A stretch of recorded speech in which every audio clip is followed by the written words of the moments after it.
Hello everyone, welcome back to my channel. आज की इस वीडियो में अपन डिस्कस करने वाले हैं मिसिंग प्रॉब्लम। आपने ज़्यादातर बाइकों में या फिर टू व्हीलर सेगमेंट में आपने सुना होगा मिसिंग प्रॉब्लम।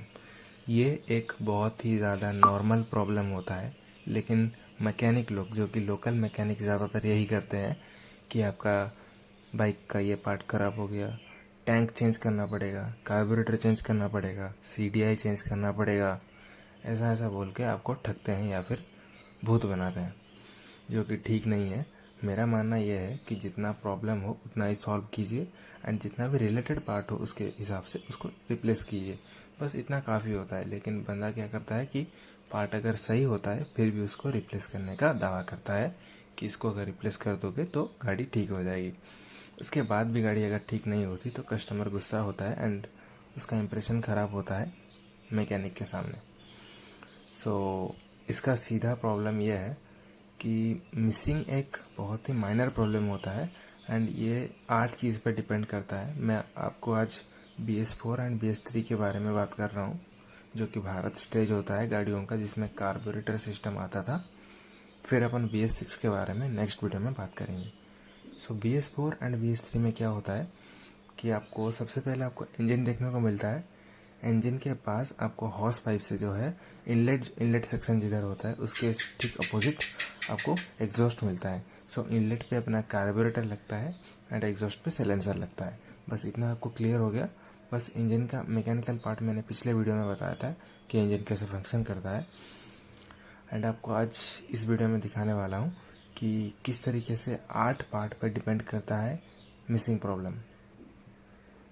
तो सबसे पहले अपन को जानना पड़ेगा ये 8 पार्ट क्या चीज़ है। तो सबसे पहले अपन बात करेंगे स्टेटर कॉइल के ऊपर।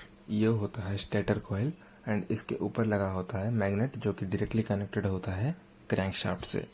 जब भी क्रैंकशाफ्ट रोटेट करती है तभी इस कॉइल में जो है EMF प्रोड्यूस होता है एंड EMF के चलते इलेक्ट्रिसिटी जनरेट होती है, जो कि पूरे सिस्टम को, गाड़ी के हर एक सिस्टम को चलाने के लिए करंट प्रोवाइड करता है। उसके बाद अपन बात करेंगे RR यूनिट के बारे में। RR यूनिट होता है रेगुलेटर रेक्टिफायर यूनिट। ये क्या काम करता है? आपने ज़्यादातर टाइम सुना होगा कि ट्रांसफार्मर में क्या लगता है, AC करंट को DC करंट में कन्वर्ट करने के लिए ब्रिज रेक्टिफायर लगता है। यही वही सिस्टम होता है, बस इसका नाम अलग होता है ऑटोमोटिव इंडस्ट्री में। RR यूनिट क्या करता है कि AC करंट जो आता है स्टेटर कॉइल से, AC करंट जनरेट होता है एंड ये AC करंट को रिसीव करता है एंड उसके अंदर समाता है। उसके बाद वो DC करंट प्रोवाइड करता है। एक ट्रांसफर सर्किट लगा होता है, AC to DC converter system होता है। वही जो है बैटरी को चार्ज करता है। DC करंट बैटरी को चार्ज करेगा एंड AC करंट स्टार्टर से निकलेगा। बीच में लगा होगा RR unit, regulator rectifier unit. फिर उसके बाद नेक्स्ट चीज़ लगता है बैटरी। बैटरी क्या करता है कि एनर्जी को स्टोर करता है। जब भी रेगुलेटर रेक्टिफायर यूनिट, जो कि RR यूनिट होता है, करंट जनरेट करके बैटरी को देता है, उसके बाद बैटरी करंट को स्टोर करता है। फिर इलेक्ट्रॉनिक अप्लायंसेस को चलाता है, जैसे कि self starter, horn, tail light, headlight, turn indicator etcetera. Battery mainly automotive industry में लीड एसिड बैटरी यूज़ होता है। हालांकि लिथियम आयन बैटरी यूज़ हो सकता है, लेकिन चार्जिंग के प्रॉब्लम के कारण लिथियम आयन बैटरी यूज़ नहीं होती and lead acid battery perfect use होती है, जो कि 5 साल की वारंटी के लिए आता है। 4 साल 5 साल की वारंटी में आता है। फिर उसको फिर चेंज कर सकते हैं। नेक्स्ट चीज़ जो आता है CDI। CDI का फुल फॉर्म होता है कैपेसिटर डिस्चार्ज इग्निशन। मेनली ये 2 तरह के आता है, AC CDI और DC CDI। AC CDI क्या होता है कि ये सीधा करंट स्टार्टर कॉइल से ही ले लेता है एंड DC CDI क्या करता है, करंट बैटरी से लेता है। ठीक है, दोनों में यही डिफरेंस होता है। उसके बाद अपन देखते हैं CDI का काम क्या होता है, वर्किंग क्या होता है। CDI एक इलेक्ट्रॉनिक कंपोनेंट होता है बाइक के अंदर एंड एक वाइटल रोल प्ले करता है। इसका काम यही है, आपने मेनली सुना होगा AC करंट जो होता है वेव, साइन वेव करंट में आता है। ठीक है, मतलब ऊपर गया फिर नीचे आ रहा है, फिर ऊपर गया फिर नीचे आया, ऐसे करंट फ्लो करता है, मतलब कंटिन्यूस करंट फ्लो करता है। CDI का काम क्या होता है कि करंट को ब्रेक डाउन करना, फिर छोड़ना, फिर ब्रेक करना, फिर छोड़ना। मतलब इसका सीधा मीनिंग होता है पल्सेटिंग से। आपने इंजीनियरिंग लैंग्वेज में सुना होगा पल्सेटिंग DC या AC करंट। पल्सेटिंग का मतलब होता है रुक रुक के छोड़ना, ठीक है। सो ये वही काम करता है कि करंट को रुक रुक के छोड़ता है, फिर उसके बाद क्या करता है कि नेक्स्ट प्रोसेस के लिए भेजता है। CDI का काम आपने समझ लिया कि CDI करंट को रुक रुक के छोड़ता है, जिसका मतलब होता है पल्सेटिंग करंट। फिर CDI सीधा इस कॉइल को भेज देता है करंट। जब भी CDI पल्सेटिंग करंट जनरेट करता है, उसके बाद HT कॉइल, इसको बोलते हैं इग्निशन कॉइल बोलते हैं। HT कॉइल लोकल लैंग्वेज में बोलते हैं जब ये मैकेनिक लोग, ठीक है। ये क्या करता है, एक प्योर फॉर्म होता है ट्रांसफार्मर का। ट्रांसफार्मर का काम आपने समझ लिया कि ट्रांसफार्मर क्या करता है। दो टाइप का ट्रांसफार्मर आते हैं, step down and step up. Step down में क्या होता है कि ज़्यादा वोल्ट अपन उसको देंगे, फिर वो कम वोल्ट हमको बना के देगा, जो कि कन्वर्टर होता है, कन्वर्टर सर्किट। ये वही काम करता है। इसको अपन कम वोल्ट देंगे, ये स्टेप अप ट्रांसफार्मर का फॉर्म होता है, ठीक है। इसको अपन कम वोल्ट देंगे, फिर ये हमको ज़्यादा वोल्ट बना के देगा।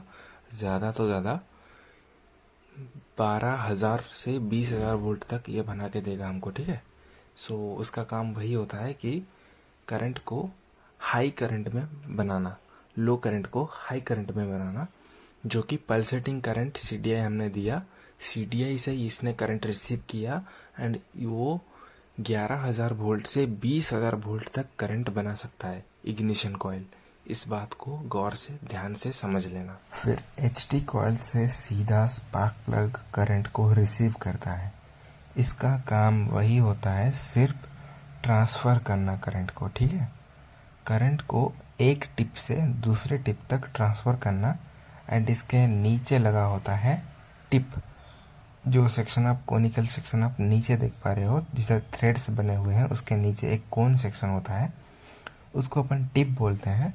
ये 3 प्रकार के आते हैं, एक होता है कॉपर का, एक होता है प्लैटिनम का, एक होता है इराडियम का।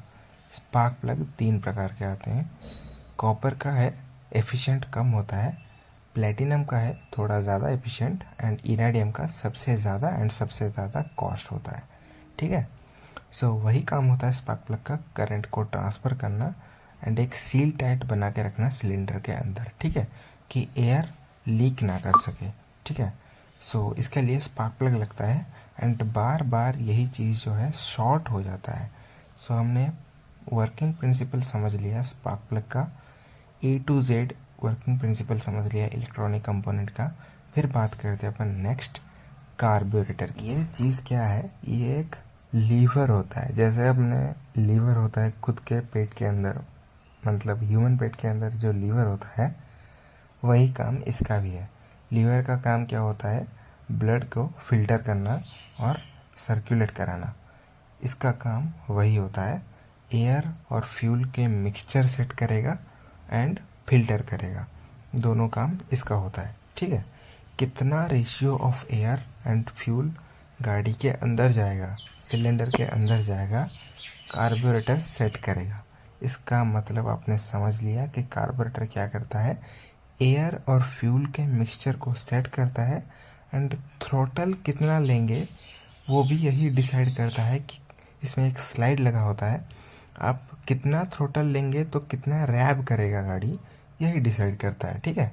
सो इसका काम होता है एयर और फ्यूल के मिक्सचर को सेट करना विथ आगे भेजना, ठीक है। पीछे से सक करना एयर को, एंड पेट्रोल इसके अंदर होता है, टैंक से इसके अंदर आता है, एंड एयर और फ्यूल का मिक्सचर एक सेट करता है। एंड एक थ्योरम के तहत, बर्नौलीज थ्योरम जिसको बोलते हैं अपन इंजीनियरिंग लैंग्वेज में, बर्नौलीज थ्योरम एक स्टेटमेंट होता है, उसके तहत यह है पेट्रोल और एयर फ्यूल के मिक्सचर को अंदर सक करता है, ठीक है। सो इसके बाद अपन बाद में किसी और वीडियो में करते हैं, अभी तक बस जान ले कि काम क्या करता है। स्टेप बाय स्टेप 7 स्टेप्स को देखेंगे कि कौन से फेलियर होने पर व्हीकल मिसिंग करता है। सबसे पहला, स्टार्टर कॉइल वीकनेस। अगर स्टार्टर कॉइल का वीक हो गया हो एंड मैग्नेट उस पर रोटेट करता हो एंड वो जो करंट है वो कम बनाता हो, तो उससे भी मिसिंग हो सकती है, नंबर 1। नंबर 2 में आपको देखने को मिलेगा कि पिकअप कॉइल का शॉर्ट होना। अगर पिकअप कॉइल सही ढंग से काम ना करता हो, उसकी रीडिंग मिसमैच होती हो, तो फिर मिसिंग हो सकता है, या फिर गाड़ी स्टार्ट भी नहीं हो सकता। कोल्ड स्टार्टिंग के समय सुबह सुबह जब आप स्टार्ट करते हो तभी भी गाड़ी स्टार्ट नहीं हो पाता। तीसरा प्रॉब्लम जो कि होता है डायरेक्ट CDI से इन BS3 सेगमेंट। BS3 व्हीकल्स में क्या होता था कि AC CDI इंस्टॉल होता था, जबकि स्टेटर कॉइल से करंट फ्लो ठीक जाता था, बट CDI यूनिट जो है ख़राब रहता था, शॉर्टेज रहता था। उसके बाद क्या होता था कि करंट जो है ठीक ढंग से पल्सेटिंग नहीं हो पाता था। अभी का नेक्स्ट जो प्रॉब्लम आता था वो होता था HT कॉइल या फिर इग्निशन कॉइल। ये एक करंट हाई वोल्टेज कन्वर्टर होता है, ठीक है। मतलब इसको अपन अगर 12 वोल्ट या फिर 50 वोल्ट AC करंट देंगे तो हमको ये हाई वोल्टेज में बना के देगा, ठीक है। सो हाई वोल्टेज कितना तक, करीब करीब 20,000 वोल्ट तक बना के दे सकता है। हालांकि 11,000 वोल्ट तक बाइकों में सीमित रहता है, ठीक है। सो ये एक स्पेसिफिक रीज़न हो गया। अगर ये शॉर्ट होगा तो भी मिसिंग करेगी, बाइक स्टार्टिंग में प्रॉब्लम करेगी। एंड हर कुछ अगर पिकअप लेंगे तो जर्क महसूस होगा, आप मिसिंग मारेगी या फिर पिकअप छोड़ देगी, रेस नहीं ले पाएगी, हाई रेस में पिकअप, ऐसा सब प्रॉब्लम्स होते हैं मिसिंग में, ठीक है। सो देन जो नेक्स्ट चीज़ आता है वो होता है स्पार्क प्लग कैप। ये एक बड़ा रीज़न हो सकता है। ये एक छोटा सा पार्ट होता है, 3 इंच 3.5 इंच का पार्ट होता है, जो कि स्पार्क प्लग के ऊपर कैप के तहत लगता है, जिसके मदद से करंट ट्रांसफ़र हो पाता था इग्निशन कॉइल के वायर से स्पार्क प्लग के हेड तक। अगर ये भी शॉर्टेज होगा तो भी मिसिंग कर सकती है गाड़ी। देन जो नेक्स्ट प्रॉब्लम आता है वो है स्पार्क प्लग का कार्बन डिपॉजिट। अगर स्पार्क प्लग के ऊपर कार्बन डिपॉजिट्स बढ़ जाते हैं तो उसकी वजह से भी मिसिंग या फिर स्टार्टिंग प्रॉब्लम हो सकती है, ठीक है। तो इसका सॉल्यूशन है कि आप स्पार्क प्लग को चेंज करवा दें, ये तो ठीक होगा। या फिर अगर चेंज ना करवाना चाहे, बजट टाइट है, उसको क्लीन करवा लें, ठीक 15-20 दिन 30 दिन के अंदर, ठीक है। सो देन जो नेक्स्ट चीज़ आती है कि इम्पोर्टेंट रोल प्ले करता है इंजन के अंदर, जो कि इंजन का लीवर होता है। इसको अपन कार्बोरेटर के नाम से जानते हैं। कार्बोरेटर क्या करता है, इंजन के अंदर कितना एयर और फ्यूल का मिक्सचर जाएगा वो सेट करता है एंड उसको भेजता है, ठीक है। इसका मतलब ये एक लीवर का पार्ट हो गया। मतलब हमारे बॉडी के अंदर जैसे लीवर होता है ना, मतलब वो ब्लड को प्यूरिफाई करता है, कितना अमाउंट ऑफ ब्लड किधर जाएगा वो डिसाइड करता है, वैसा ही काम कार्बोरेटर का होता है। सो ये एक वाइटल रोल प्ले करता है इंजन के अंदर। इसमें मिक्सचर सेट होते हैं। अगर इसका मिक्सचर ख़राब हो गया हो, ठीक है, मतलब रिच मिक्सचर हो गया या लीन मिक्सचर हो गया, ऐसा कुछ अगर सिस्टम हो गया तो भी मिसिंग करेगी, पिकअप छोड़ देगी, रेस नहीं लेने देगी, ऐसा कुछ प्रॉब्लम करेगी बाइक या फिर स्कूटी। सो देन ये सारा हो गया मिसिंग का प्रॉब्लम्स। एंड और भी कई छोटे छोटे माइनर प्रॉब्लम्स होते हैं जो कि वायरिंग शॉर्टेज, ये सब, इससे भी मिसिंग करती है गाड़ी। एंड इसको ध्यान में रखने वाली बात है कि BS6 में सबसे ज़्यादा इम्पोर्टेंट रोल प्ले करता है ECU। ECU अगर ख़राब हो गया, शॉर्ट हो गया या फिर फ्यूल पंप में कुछ जैम हो गया तो भी मिसिंग करती है BS6 का। अपन उसके बाद कुछ अलग वीडियो में बनाएंगे। फिर नेक्स्ट जो चीज़ आता है फ्यूल टैंक। फ्यूल टैंक के अंदर अगर पानी भर जाए, पानी अगर पेट्रोल के अंदर मिक्स हो जाए, उसकी वजह से ज़्यादा मिसिंग होती है। ज़्यादातर बाइक्सों में वही प्रॉब्लम्स होती है कि पेट्रोल के अंदर पानी मिक्स हो गया हो, उसकी वजह से मिसिंग कर रही है गाड़ी। अगर उसको टैंक को क्लीन करवा लें एंड उसको अच्छी तरीके से मोबिल वॉश करवा दे एंड उसको ऑयल। सो ये था आज का टॉपिक। आशा करता हूँ कि आप सभी को ये वीडियो बहुत ही ज़्यादा पसंद आई होगी। एंड हाँ, बहुत लंबी हो गई वीडियो, क्योंकि एक्सप्लेन करना था कौन से पार्ट का क्या कुछ फंक्शन होता है, वर्किंग होता है। सो उसके लिए वीडियो थोड़ी सी लंबी हो गई। सो प्लीज़ चैनल को सब्सक्राइब और वीडियो को लाइक ज़रूर करें। और आगे इस तरीके के इन्फॉर्मेटिव वीडियो देखने के लिए मेरे चैनल को सब्सक्राइब ज़रूर करना। चलिए, जय हिंद, जय भारत।